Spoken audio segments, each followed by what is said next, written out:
सेवा से सीधे भगवत प्राप्ति है। आप बात समझ लीजिए। बहुत करुणा में युगल सरकार है, मेरे लिए माला बनाई। आपको पता नहीं, जब आप फूल उठाते हैं गुंथन करने के लिए, उसे ग्रथित करते हैं, उसे माला रूप देते हैं, वो उसी समय आपके भाव और आपकी क्रिया दोनों को देख रहे हैं। बहुत पुलक करके उदाहरण करते हैं। जब कैसे जाना कि पुलक कर, वो पुलकित है तो यहां पुलकन आ जाती है। जब यहां पुलकन आती है तो पता है हमारे स्वामी पुलकित है। स्वामी पुलकित है तो साधन नहीं दे। ये घर की दासता है। तो दासता दो प्रकार की होती है। एक बाहर का दास लाया हुआ, जो व्यवस्था उसकी मनोकामना पूर्ति अर्थ आदि के द्वारा। एक होता है घर जाया दास, जिसको पेमेंट से मतलब नहीं होती, अर्थ से नहीं मतलब, वो केवल सेवा सुख के लिए ही होता है। अपने स्वामी को प्रसन्न देखकर वो गर्वित होता है, आनंदित होता है। ये जो और सेवाएं करते हैं, ये घर जाए दास नहीं है। कुछ तो बहुत विनोद भरी बात होती है जो सेवा शब्द से ही बहिष्कृत हैं। जैसे, हे प्रभु आप हमारा अमुक काम कर दीजिए, मैं आपको 56 भोग लगाऊंगा। घूस नहीं, जैसे कि साहब आप एक काम कर दीजिए, इतने से ऐसी व्यवस्था आपकी कर देंगे। यह देखो ना, हंसी की बात है कि नहीं। अनंत ब्रह्मांडों का भरण पोषण करने वाले प्रभु को प्रलोभन दे रहा है। अब वो 56 भोग लगाएगा तो ललचा के वो काम पूरा कर देंगे। यह देखो ना कैसा मूढ़ता छाई है। भगवान हमारा ये काम कर दो, आपको इतने रुपए देंगे। ऐसे भी 1,51,000 रुपया चढ़ाएंगे आपके ऊपर। अरे माँ लक्ष्मी चरण चापती रहती, बावरे देने लेने की वहां बात मत कर। घर जाई सेवा की यहां बात हो रही है। यह बात समझना। ये जो हम कह रहे हैं एक सेवा भगवत प्राप्ति करा देगी, ये बाहर से आए हुए नौकर की बात नहीं है जो पेमेंट पे है। ये तो उपहासास्पद बात है। भगवान आप हमारा काम कर दो, मैं आपको ऐसा करूं। इसे सेवा न पूजा, इसे नहीं कहिए, ये उपहासास्पद बात है।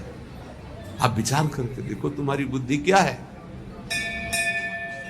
इस बात पर विचार कीजिएगा। आप भगवान को हमारे क्या समझते हैं कि आप 100 ग्राम सोना, 1 किलो सोना चढ़ा देंगे, रुपया पैसा चढ़ा देंगे, भोग चढ़ा देंगे। ऐसे नहीं सोचा जाता। अनंत ब्रह्मांडों का सृजन पलक झपकते हो गया वो प्रभु है। बड़ा बढ़िया अवसर मिला है सेवा का।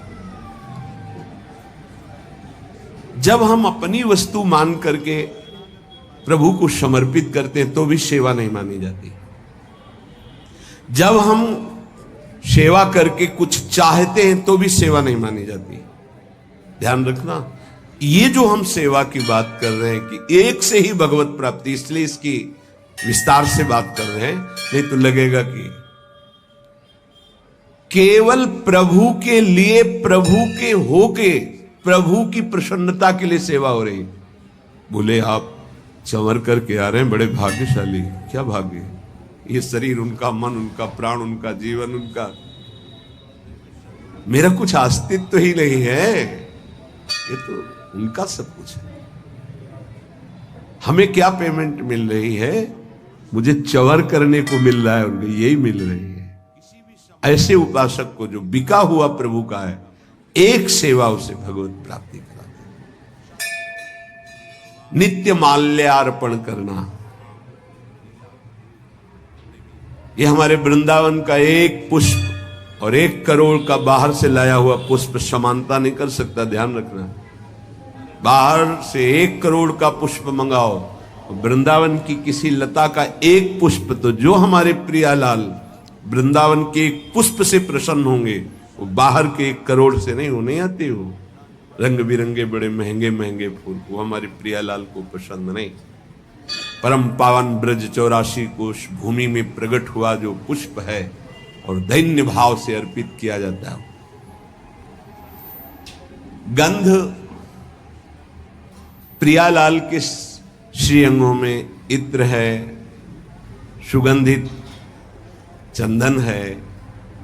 ये जब हम लेप करते हैं कि मेरे स्वामी, मेरी स्वामिनी, प्रभु जरा सी बात में आप देखो, ये तो नित्य सेवा है, ये तो प्रियालाल की सेवा है।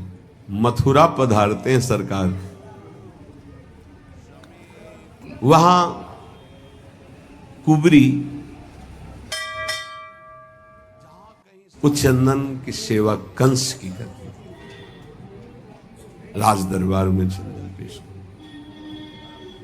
भगवान ने कहा मुझे चंदन देगी, उसकी कोई श्रद्धा नहीं कि वो आकर के भगवान को चंदन लेप कर मेरे स्वामी और प्रणाम न, कुछ नहीं। चंदन कहां ले जा रही है? महाराज कंस के, ये चंदन मुझे देगी। देखा, बहुत सुंदर, हाँ तुम पुरुष भूषण हो, बहुत सुंदर हो।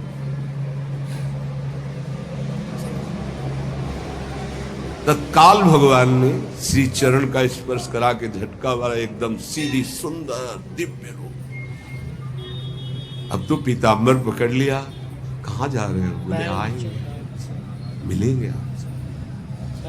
जब उद्धव जी के साथ गए तो उद्धव जी को वो सर्वाश्चर्य हो रहा था कि ये प्रभु मुनियों के ध्यान में ना आने वाले, इसको ये सौभाग्य मिला, केवल एक बार चंदन लगाने का सौभाग्य। एक दर्जी ने अब सखाओं के जो जैसे कपड़े थे सब वैसे काट करके सिल कर बिल्कुल फिट कपड़े में, कुल परंपरागत ईश्वर बढ़ता रहे और अंतिम समय मेरे धाम को आए। सुदामा नाम के माली ने माला धारण करा दी।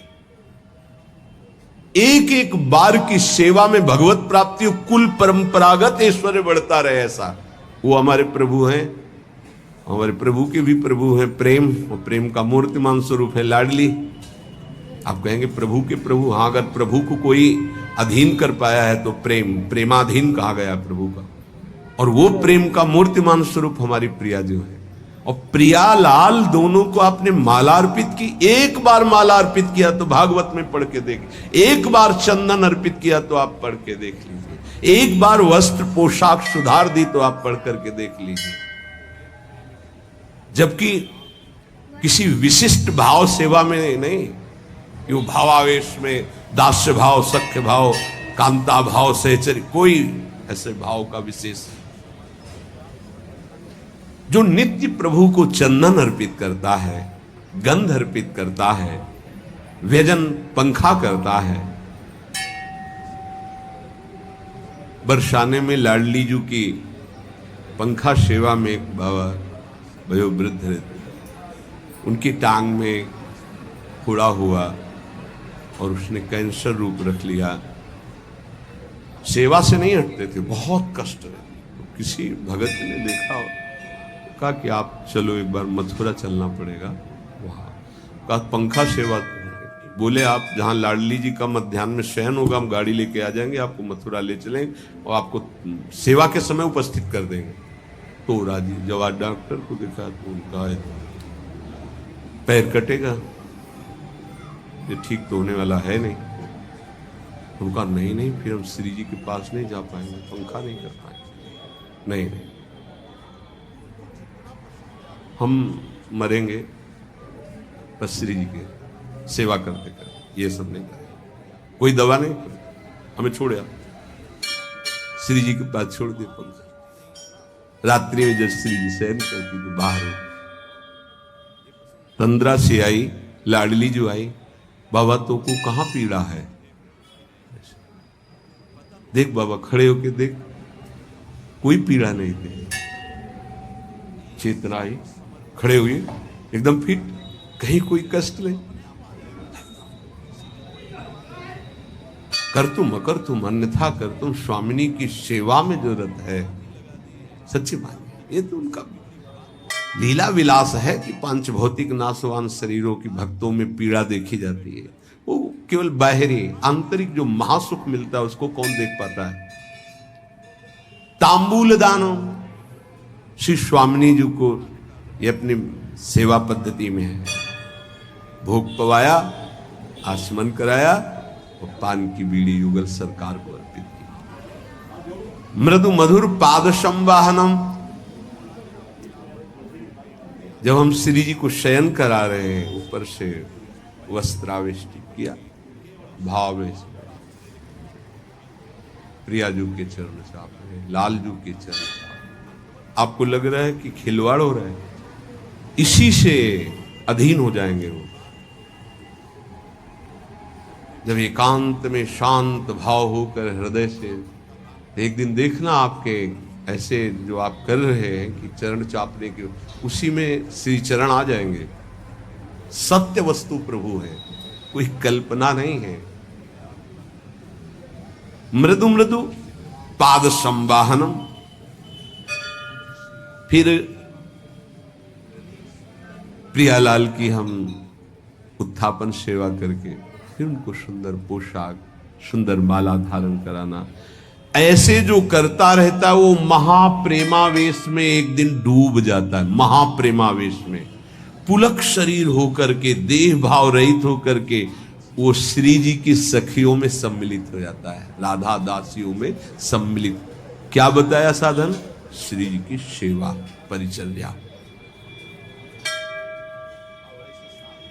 कब ऐसा होगा? कृपा दृष्टिर्दासे हरि हरि कदा श्यान्मयी तयो रिह प्राप्यै कांतम प्रतिदिन मदस्सुर विलप भो। ऐसा हम पर कब कृपा होगी कि मैं हे युगल सरकार आपकी दास्ता से युक्त होकर के अश्रु प्रवाह करता हुआ एकांत में हा मेरी स्वामिनी, हा मेरे प्रीतम विलाप करता हुआ आपकी सेवा में रहूं। अंदर ही अंदर प्रेम विकलता और सेवा में डूबा हुआ। ये वृंदावनाधीश्वरी की सेवा अनंत जन्मों के मानो सुकृत फलीभूत हो गए। यदि आपकी श्रद्धा बन जाए, आपकी भावना बन जाए।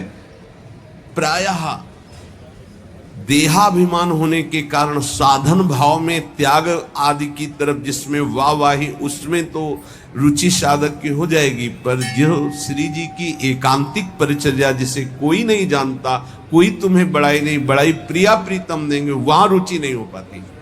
जिसमें चार लोग देखें उसमें रुचि हो सकती है, जिसमें प्रिया प्रीतम देखें उसमें एकांतिक रुचि होना है बड़ी विशेष कृपा की बात। इसीलिए कह रहे कृपा दृष्टि दासे हरि हरि कदा श्यान मई तयो।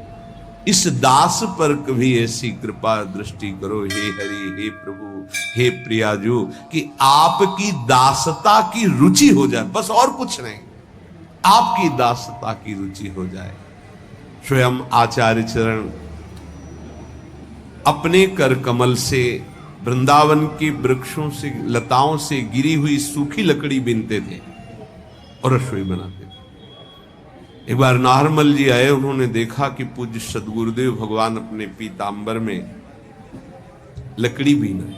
ये हम लोग जो पीत वस्त्र धारण करते हैं, ये अपनी स्वामिनी के श्री अंग कांति का भाव करके, और सदा बसंत रहत वृंदावन, बसंती रंग, वृंदावन की शोभा, और हमारे प्रीतम पीतांबर धारण करते हैं। पूरी उपासना है, ये गुरु प्रदत्त है, कोई मनमानी नहीं कि हम पीला ऐसे मन में आया और धारण कर, ऐसे नहीं।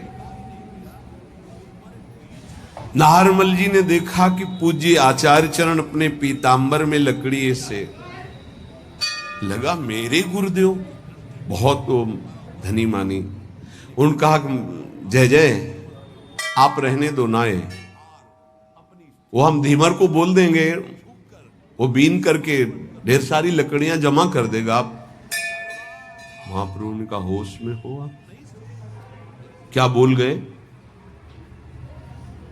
महाप्रभु के हृदय में दुख पहुंचा इस बात से।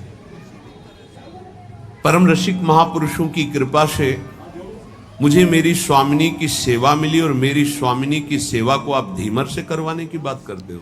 तुम शिष्य हो हमारे, जाओ मैं तुम्हारा त्याग करता हूं, आज के बाद हमारे सामने मत आना। रजोगुण लेकर वृंदावन आते हो, जानते नहीं हो। स्वामिनी की सेवा को धीमर से करवाने की बात तुमने कर दी। जब श्री जी ने स्वयं महाप्रभु जी से कहा कि इसका कोई दोष नहीं, आपके सुख के लिए कह रहा, शब्दों में त्रुटि हो गई। अगर कह देते प्रभु आप विराजिए, हम बीन करके एकत्रित, तो कहीं तक बात बहुत उचित थी, पर धीमर से करवाने की बात। जब हरिराम व्यास जी आए, महाप्रभु उस समय बटलोई चढ़ाई हुई थी श्री जी की रसोई मनिया करने के लिए। सूचना मिली कि कोई बहुत प्रकांड विद्वान दिग्विजयी पंडित ओरछा के राजा के गुरु हरिराम व्यास जी आपसे वार्ता करना चाहते हैं। पहले को आगे महाप्रभु ने बटलोई उतार के रख दी। कहा कि हम प्रश्न तो बाद में करेंगे, पर प्रभु आपने बटलोई क्यों उतार दी? बोले आपसे बात करनी है ना। बोले हाथों का काम है बात करना, हाथों से सेवा करना और मुख से बात करना, तो हाथों का काम हाथों से होने दीजिए और मुख से बात कीजिए। बोले यहां नहीं होता है, यहां नहीं होता, ये व्यवहार नहीं है, ये प्रेमोपासना है।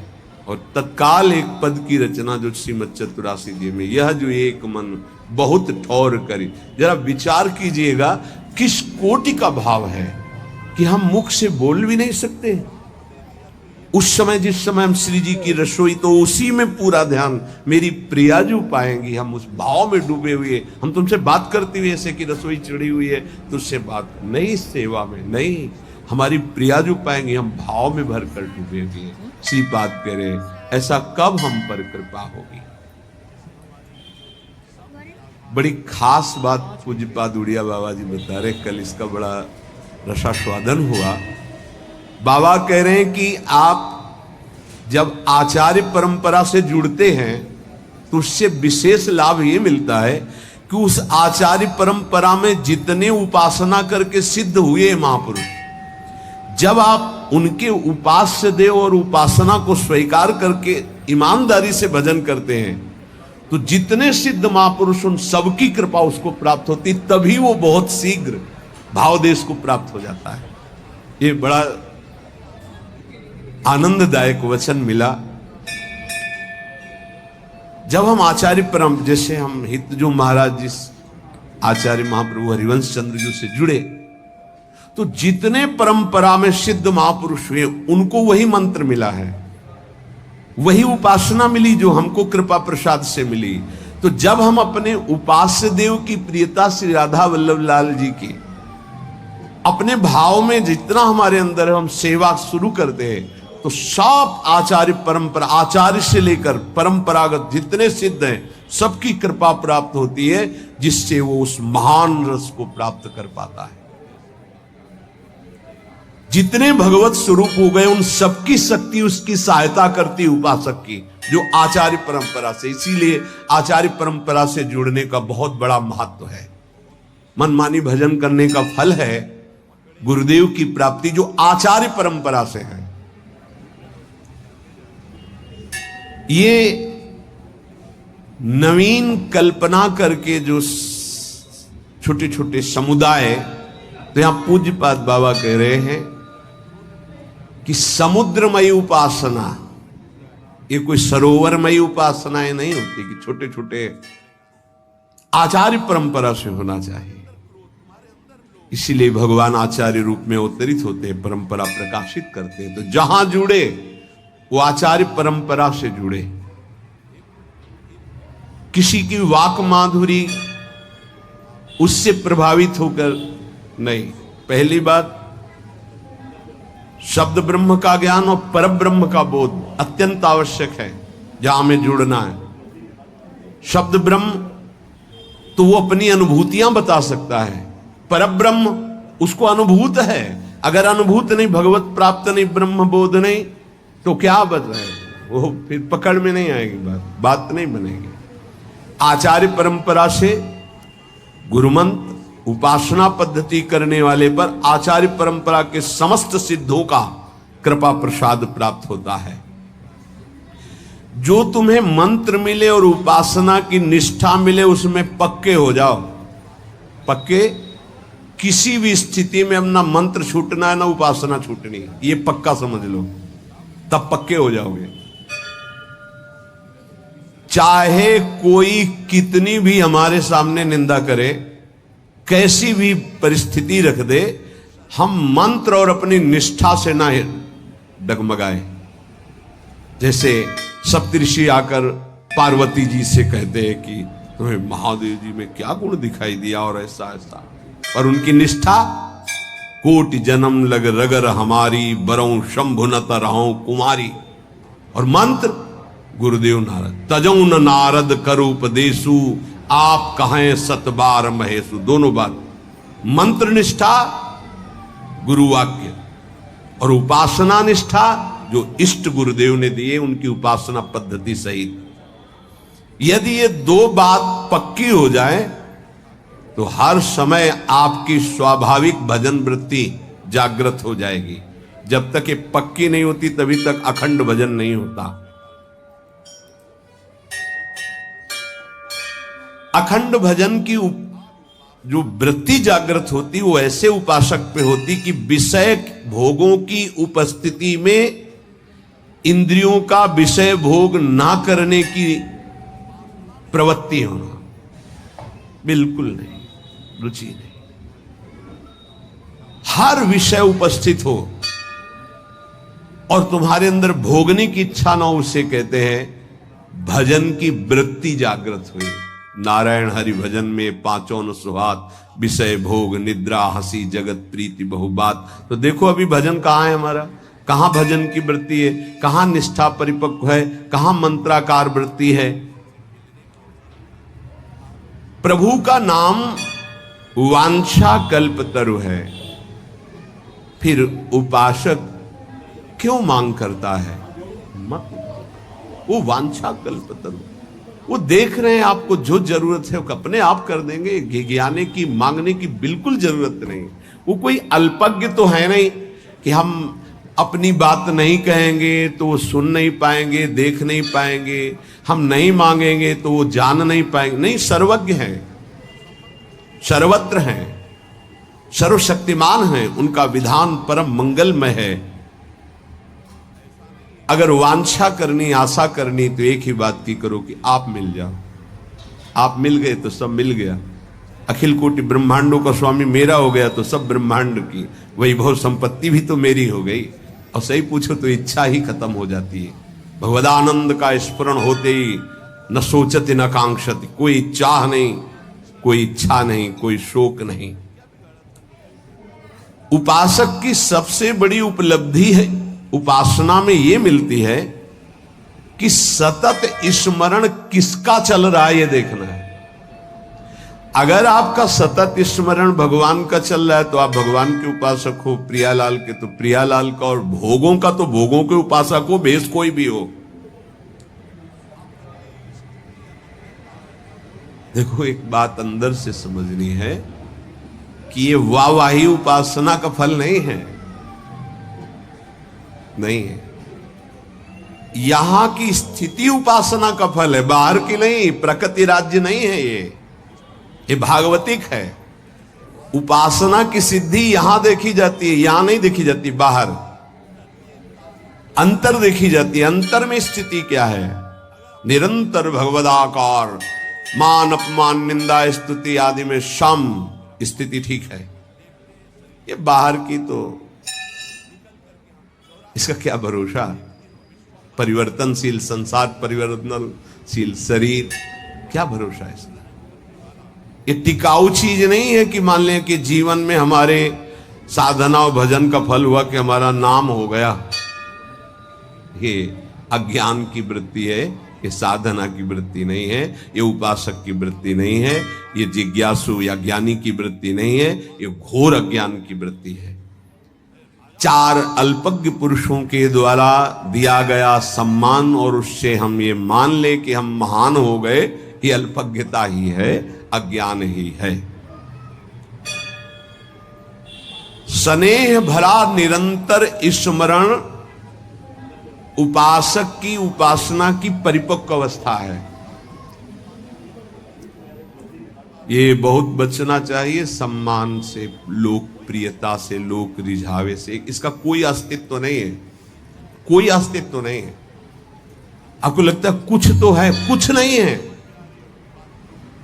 जैसे लगता है कि 100 लोग तो प्रणाम करें, कुछ तो है। बिल्कुल नहीं हो सकता, कुछ नहीं हो सकता। ऐसा भी हो सकता है, कितने हजार की भीड़ लगती है। फिल्म वाले जो बना होता, क्या थिएटर कहते हैं, कितने हजार, क्या होता है उसमें, कितने हजार लोगों को आप देखो, दिन भर वहां आना जाना लोगों का चलता रहता है। 3 घंटे का शो चलता है, हजारों लोग होते, क्या होता है, कुछ नहीं, झूठे पे झूठा। तो हजारों लोग मानसिक बुद्धिमान तो है ही, वहां है तो कुछ तो होगा, कुछ नहीं। व्यर्थ का पैसा, व्यर्थ का समय, व्यर्थ का चिंतन, व्यर्थ की लीला, उसमें राजी है। तो 100 लोग हमें प्रणाम कर दिए, नमस्कार कर दिए, हम मान लिए हम कुछ हो गए, कुछ नहीं है, कुछ नहीं, कुछ नहीं, जीरो। बोले बड़ा यश है, जब तक पुण्य है तब तक है, पुण्य खत्म तो अपने आप समझ में आ जाएगा क्या हो। स्थिति पुण्य और प्रभाव, सम्मान, मान, इनसे नहीं होती। 4 लोग जान भी नहीं सकते, बगल से निकल जाए सिद्ध महापुरुष, उनको पता थोड़ी चलेगा। कभी सम्मान और प्रियता को अपनी साधना की स्थिति न समझ ले।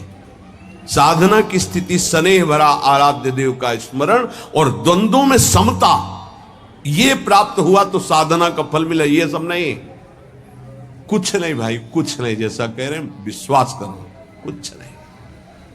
चमड़ी और दमड़ी का चमत्कार, पुण्य उसका चमत्कार। चमत्कार यहां का, सिद्ध महापुरुषों का यहां का होता है, हृदय का। लौट कर अपने हृदय में देखो, सम्मान सुख दे रहा है, हां। अपमान बुरा लग रहा है, हां। कुछ नहीं मिला आपको, अध्यात्म का कुछ नहीं मिला। ये तुम्हारे पुण्यों का है खेल। तुम्हारे लिए संसार में कोई निंदा का पात्र है? बोले हां है। कोई प्रशंसा का पात्र है? हां। कुछ नहीं हुआ तुम्हें, कोई ज्ञान नहीं है, कोई तुम्हारे अंदर अध्यात्म नहीं जागृत हुआ। अगर निंदा की जाती तो इस शरीर की, निंदा की जाती तो मन और इंद्रियों की जो विषयगामी है, प्रशंसा की जाती तो सत्य सच्चिदानंद भगवान में स्थिति की, बस। और तो चराचर जगत भ्रम में भटक रहा है, इसकी क्या निंदा। ये सब भगवत स्वरूप खेल हो रहा, त्रिगुण माया का। मनुष्य शरीर बहुत मलिन है, इससे एक ही उज्ज्वलता है भगवत प्राप्ति। सबसे बड़ा लाभ है मनुष्य शरीर का भगवत प्राप्ति। ये नहीं हुआ तो बहुत ही गंदा है, कुछ नहीं। भगवत भजन होके भगवत प्राप्ति नहीं हुई तो इस शरीर की दुर्लभता जो वर्णन की गई है वो भोगों के लिए नहीं है। जब उपासक उपासना में लगता है तो उसको विघ्न डालने के लिए सबसे बड़ा शत्रु खड़ा होता है, जिसका नाम अहंकार है, अभिमान। जहां अभिमान हुआ तो उसका परिचय है कि आप में अभिमान है कि नहीं। जब दूसरों में दोष दर्शन होने लगे तो आप में गुणाभिमान हो चुका है, इसीलिए दूसरों में दोष दर्शन होते हैं। दोष दर्शन करने वाला निंदा करके ही रहेगा, वो दूसरे की निंदा करेगा, दूसरे का अपमान करेगा। उपासना सबसे छोटा बनना सिखाती है, और वो अपने को गुणी मानकर जब दूसरों की निंदा करता है तो उपासना में किया कराया सारा तप सुकृत नष्ट हो जाता है। बहुत ध्यान से इसे सत्संग कहते हैं, जो सत से संग करा दे। उपासक उपासना में देखता रहे कि कहीं किसी बात का अहंकार तो नहीं है, अभिमान तो नहीं बढ़ रहा। वो उसका परिचय यही है, आप निंदा करो या न करो, दूसरों को देख के यदि दोष दर्शन होने लगे तो अपने में गुणाभिमान जागृत हो गया और वो आपको गिराएगा, पक्का गिराएगा। बहुत सावधानी की जरूरत है। तुमको ये नहीं देखना क्या सत्य है क्या असत्य है, तुमको तर्क में नहीं फंसना। तुम्हें जो गुरुजी ने उपासना दी वो परम सत्य है, उसी में चित्त को समर्पित कर दो। जो विषयों से प्रेम करता है वो प्रिया प्रीतम का प्रेमी नहीं होता, और जो प्रिया प्रीतम का प्रेमी होता है वो विषयों का प्रेमी नहीं होता। विश्वास करो, ये जीवन केवल प्रभु के प्रेम के लिए प्राप्त हुआ है। अगर हमारे इस जीवन में भगवत प्रेम नहीं हुआ तो कैसा फिर जीवन का मतलब क्या रहा। प्रेम कहां से प्रकट होता है? भगवत भक्तों के चरित्र पढ़ना, भगवत भक्तों का संग करना, निरंतर भगवान नाम जप करना, शरीर पोषण के लिए भगवत प्रसाद पाना, स्वरूप पोषण के लिए गुरु मंत्र जपना, भगवान की लीलाओं का गायन श्रवण करना, इसी से प्रेम का प्रादुर्भाव होता है।